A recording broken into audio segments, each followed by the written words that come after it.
morning. It is a pleasure to be with you again. If you have been around Buckhall for a while, maybe you remember I've come a couple times back in the day when I served 2 districts as a revitalizer and got to come here and hang out with you all.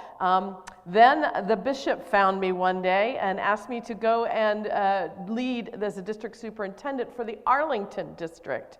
And so that's what I've been doing the last 2 years. And then, unfortunately, she found me again. She meets with me every week, so it wasn't hard to find me. And said, hey, we're going down to 8 district superintendents for our 16 districts, and we would like you to take the Alexandria district as well. So I am officially back in the Alexandria district. Haven't been gone too long. But this is a very, very interesting time. I now have 106 churches, 156 clergy people to supervise, and it's an interesting time, isn't it? I waited after I was made the Arlington District Superintendent for the crystal ball and magic wand that would tell me exactly how to do this work. At that time, we were facing the General Conference was about to happen, great polarization in our politics, and it, of course, rumbles down into our churches. There was a lot going on, and I really wasn't certain exactly how to lead through all of that. And I have to say, 2 years later, with the addition of the Alexandria district, my crystal ball has failed to arrive once again, and no magic wands are in sight. So I am forced to think through, what on earth can we do in the midst of this? We've just come through an entire pandemic season. We are still wearing masks and trying to be safe and trying to do the right thing, make good decisions. And that was on top of everything. The polarization continues, if not worse, than it was in the season of an election year. Dear Lord, what have I gotten myself into, and what have you all gotten yourselves into in the midst of this? How do we lead? How do we stand forth and say that we are a Christian in the midst of all of this? How do we live a life that looks like something Christ would recognize in the midst of this kind of season? The stress of not knowing, the stress of confusion, the stress of things changing on about a daily basis. I know I'm struggling with it, and I'm guessing you probably have some struggles with it as well. I've really wrestled with this, but there are many that have had it worse. So I have gratitude in the midst of all of this, and I hope that you can find some too. You all have a great church. You have a great pastor. You have done amazing and marvelous things. Last time I was here, there was no technology in this building, and you all have converted to doing what you needed to do in order to preach the good news and to live a life that was worshipful and valuable and loving. You have turned in ways that you probably never imagined 2 years ago. Congratulations for that, and you have done very well. But we need a strategy, some kind of tool, I think, to be able to figure out how to be both stable and flexible. You know, those are 2 things that don't usually go together, but how do we find a space of stability and flexibleness in a very uncertain world? Well, Paul had some ideas of what it meant to live in an uncertain world. There he was, the complete enemy of everything that Jesus stood for. Never met the man, but was definitely part of the team that was there to shut down these crazy followers of the crucified rabbi, Jesus of Nazareth. This was what he knew. This is what he studied for as a rabbi. This is what he understood. And then one day he got thrown down off his horse, and he met Jesus. Not like the apostles got to meet Jesus and follow him around and be part of the teaching, but he met Jesus kind of like many of us have met Jesus. He met Jesus in a way that there was no person in front of him, but there was a clear command to stop persecuting, to turn around and to go a different way. This is the Paul that has written the book of Corinthians. Now, often if you've heard much from the book of Corinthians, you have heard the wonderful love poetry that is in here. We hear it at weddings, don't we? It's one of the most popular things for people to hear at weddings. But the love poetry that's in here about what love is patient, love is kind. This poetry is about a community, not a marriage. And so while it's useful to remind us as we form new communities in the light of marriages, really it's speaking to the church, the Corinthian church that, let's be honest, wasn't always loving. This was a church that had great polarization. It had wealthy people, and it also had people who were working class. So they would have a potluck, a covered dish, and they would have it at a time that the wealthy could wander over and enjoy, and the working people could not because they were still working. They had people who were entranced by different leaders and different preachers, and some liked one and some liked another. There were great divisions in this community. It was a very cosmopolitan community, people from all over, and people were coming and going, and there was instability and uncertainty, and Paul was speaking into this. And it was important for him to tell this community, which I can imagine was something maybe like ours, that there was a place to find stability and flexibility in uncertain times. Paul didn't claim to have the crystal ball or the magic wand either. He didn't get one either. Someday somebody's going to get it. It's not going to be me or Paul. Would his community survive was the question. And he talks about he can't see clearly. None of us can see clearly. We see a piece of what is in front of us. We see mostly the problems, maybe a bit of gratitude for where we are, maybe some congratulations that we've made it this far, but we can't see clearly the entirety of what we feel like we need to know. And in that sense, he says, there are three things that have gotten him through that he wants the Corinthians to understand.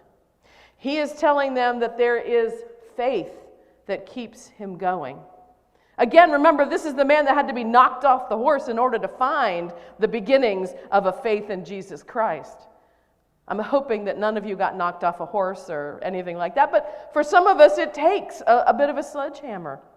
For some of us, we're only in the mustard seed portion of our faith journey, but that's all that you need, Paul says.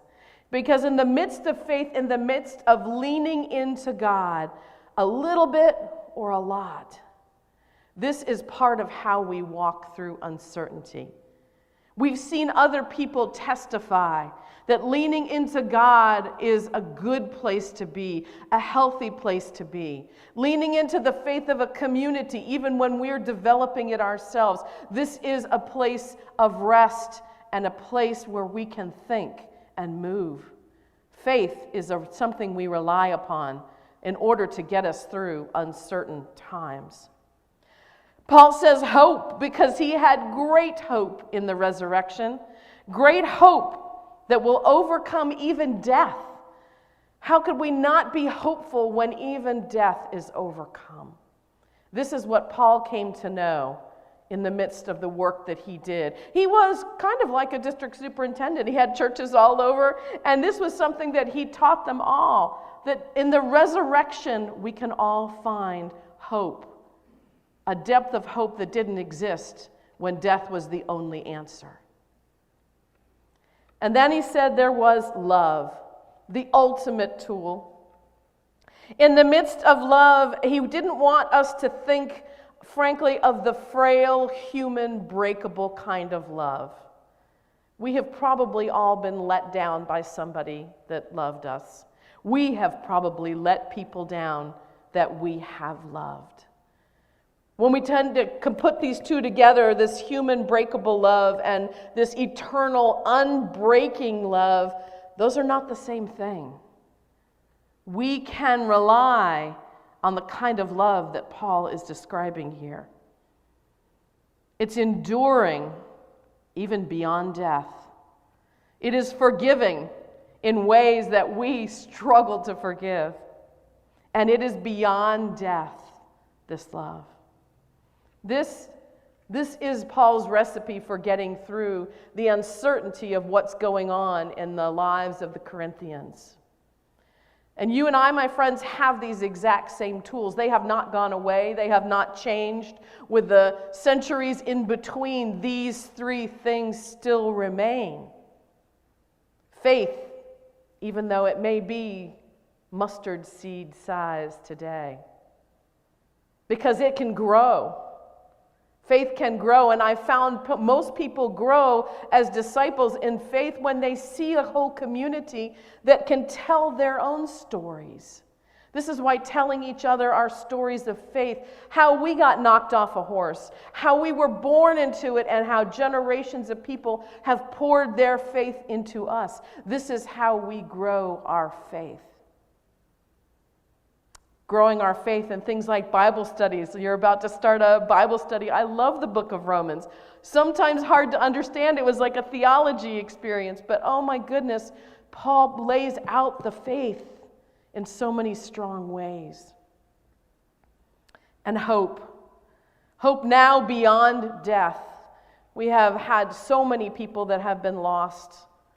Our entire country has lived shorter lives over the last 2 years because of all that has happened between the pandemic and all sorts of other things that have happened. How do we think beyond death? We begin with hope. We begin with the fact that Jesus was crucified, dead, and buried, and yet he rose again. In the midst of that resurrection is an incredible hope. We can hope. We can hope completely. It starts with the faith, but the faith and the hope together are a strength that nothing on earth can challenge. When we lean into that hope, even beyond death, we become part of the resurrection here today.